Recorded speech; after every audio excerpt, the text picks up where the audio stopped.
Uh-oh.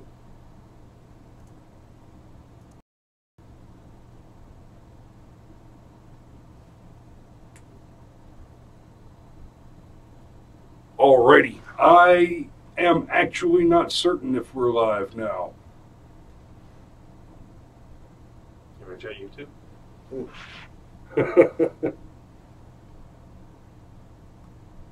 All right. Well, just in case we are live, we're trying some new stuff. I've done a lot of work on reformatting how the show sets up. So for the first time, you're going to see new tricks. And yes, we are live. Okay, groovy. Good evening, ladies and gentlemen. This is Christopher Lowry. This is the Brushfire Mind. You're seeing just my beautiful mug right now because this is the opening monologue and this is the new show format. So thank you for tuning in. You guys that are already in the live chat, chit-chatting with each other, I appreciate the hell out of you watching. And tonight we're going to be talking about Hurricane Harvey a little bit. Mostly we're going to be talking about some of the response from the media. Melania's shoes, because oh my god, how is that news? There's so much other shit going on. And we're going to talk a little bit about North Korea again, because that is a problem. It's a real problem, and it's a problem that we need to deal with. And let's not forget, there was a whole new riot in Berkeley just last weekend, and nobody's talking about that on the news, are they? But we did have a major win this week.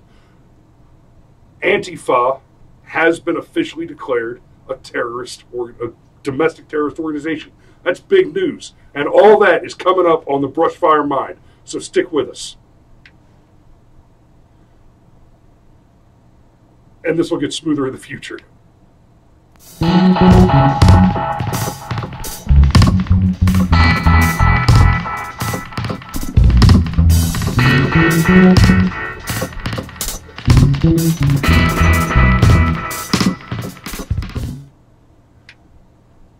All right, so here we are, and we have Lucas with us tonight. Lucas is one of sites, like there's like Lisa Haven, there's Mark Dice, there's all kinds of people out there that I watch and can get news from. But what brought me here was, I don't know what brought me here, just you found us on minds.com. Just by random. Oh, well, handy that. Well, we appreciate the hell out of your continued viewership, and please keep watching the show and tell people. Help us spread the fire. Light them on fire, brother. I try to. And we appreciate you. We appreciate you logging in and watching and joining us for a few minutes tonight. We're gonna go ahead and let you go so we can get Steve in that. You're hogging up the picture-in-picture window now, so we got to get Steve back on. Yeah, let us get one more good shot of the mug. Yes. Now I'm going to go ahead and stand up my male model to show off. He's got the mug and the T-shirt to match. Now he bought it. I didn't give him nothing. I made him go earn it. But he got the T-shirt and the mug. And doesn't that look fantastic? Yeah, I love the mug. Thanks, Lucas. You're welcome. Well, thank you for having me. Absolutely. And we'll bring you on again. And, hey, do me a favor. Keep an eye out for good White Hats Matter stories. And feel free to send them to me on Minds, on Twitter, or our email is the email for this is theshow@brushfiremind.com. DRT. We're looking for one. We need one tonight because I got a splash screen for it. All right. Good night, brother. We'll keep watching for you in the chat there. All right. And Steve, do we have you back? Yeah, I'm here. Your video is not here. I'm live to me. I'm not sure if that helps you at all. Oh, there you are. All right, you're back. Yay! What about my back? How are you seeing that? I'm in front of them. Okay. I'm not seeing your back, Steve. Thanks. Clear. All right. So this week,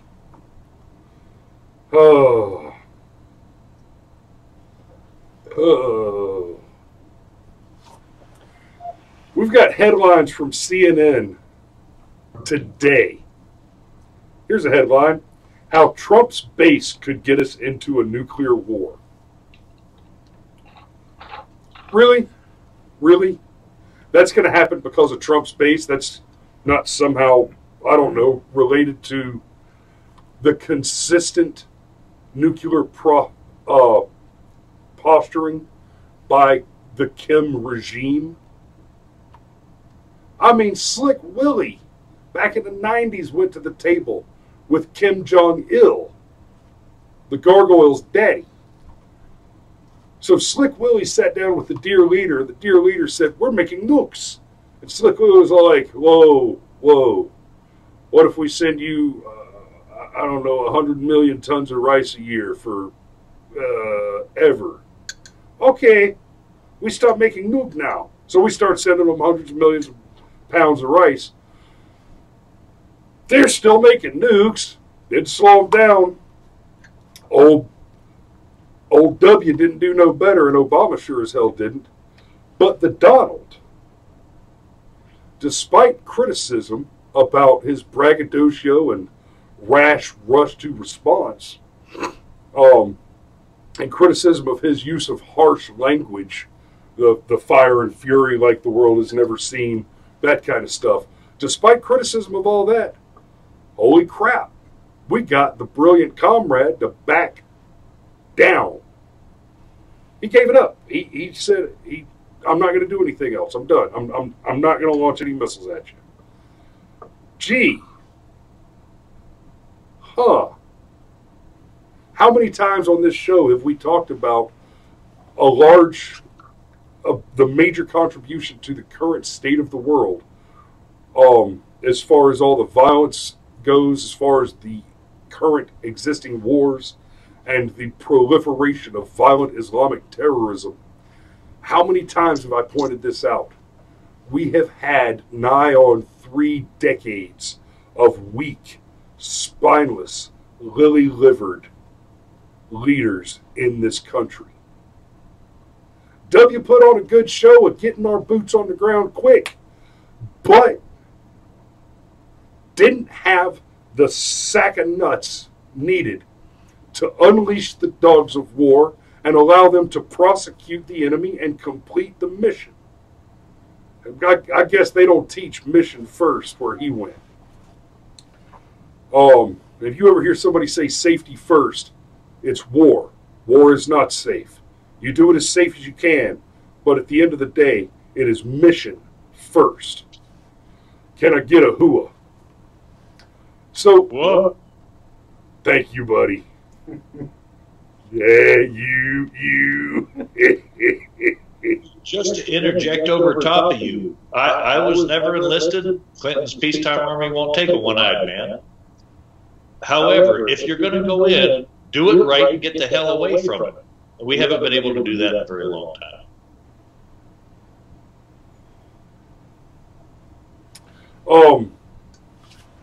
And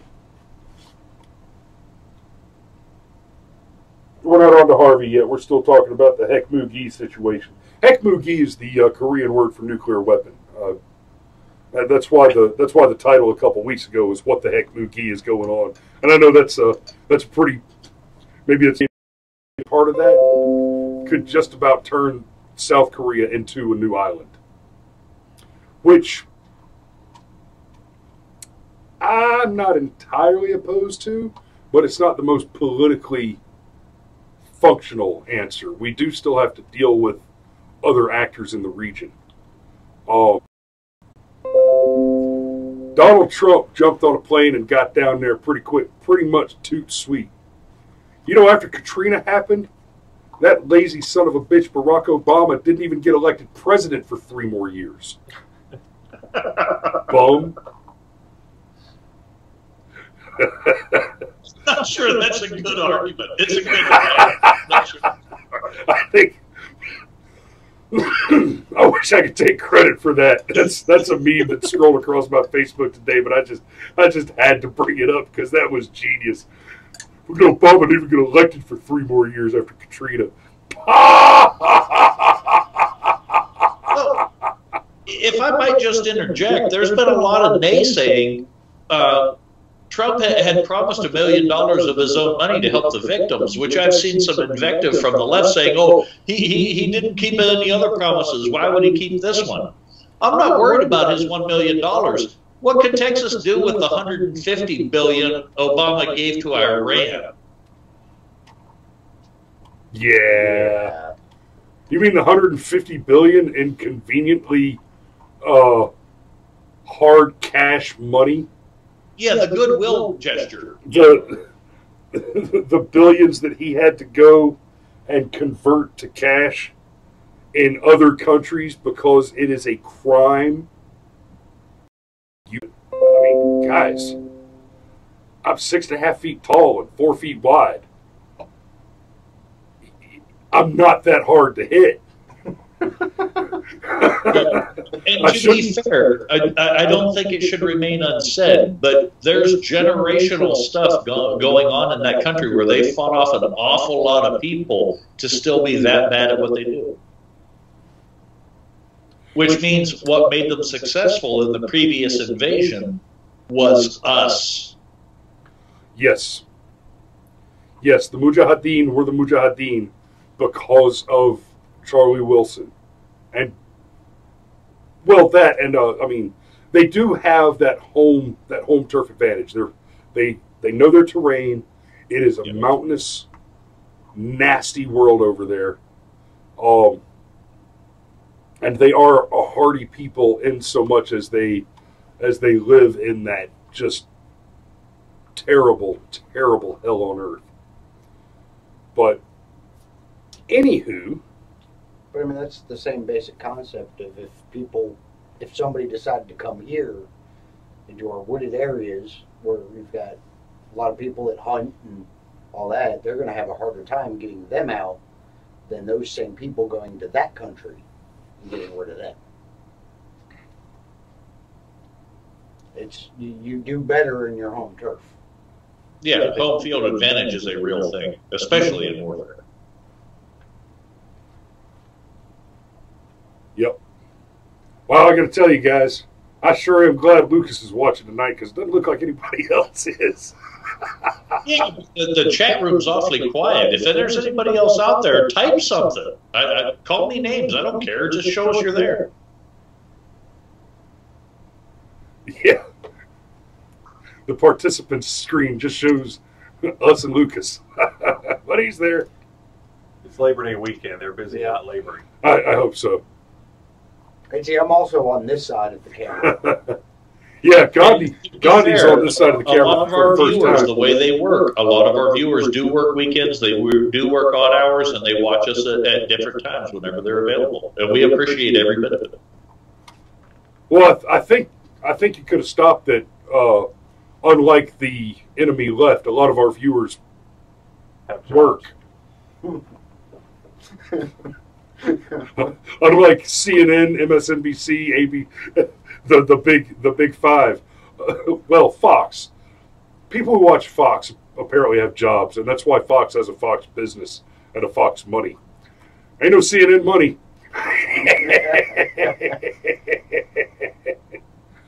You know, and Lucas, I appreciate that you remind our videos on Minds.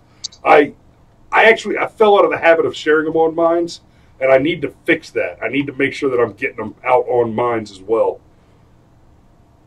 Or I need to train one of these chuckleheads to take over the social media work. Which I hate to say it, but because of my job, I probably have the most time to do that. You're welcome to come here to do it if you want to. We can talk about that after the show. Yeah. Get back to the show, damn it. So what else did I promise you I'd talk about?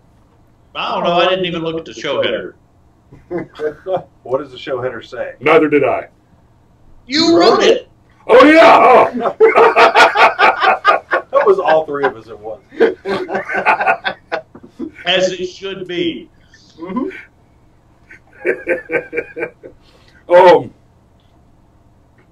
I know it was about Harvey, and I know it was about the shoes. Actually, I think that's all you put on the... North Korea. Hey, can we talk about the response for a minute of the people who were being touted as heroes in Texas? I think that's pertinent. Oh, yeah. Steve Gerns. Are you kidding me? Fuck yeah, Marine. Ooh, raw. If you just happen to see this, Semper Fi, never die. Ooh, raw. Man, I see you do what you do. I see you out there with your boat, and I'm ashamed to wear my beard because I couldn't get away this week. I don't know if you have a wife and kids, brother, but if you do, I mean, the fact that you're out there doing what you do just warms the cockles. And, I mean, God's bless you. And, shoo, buddy, I will see you in Valhalla today, my man. And not to belittle that, but there were so many people that responded with bass boats and everything else, just anything that could float that would get people out of that water. And I've seen reports from people coming from the other end of the country, damn near Canada, towing stuff to Texas to get people out of that. When the mainstream media is telling you that we are so divided, and the people who do bass fish and deer hunt and moose hunt and elk hunt and whatnot are such bad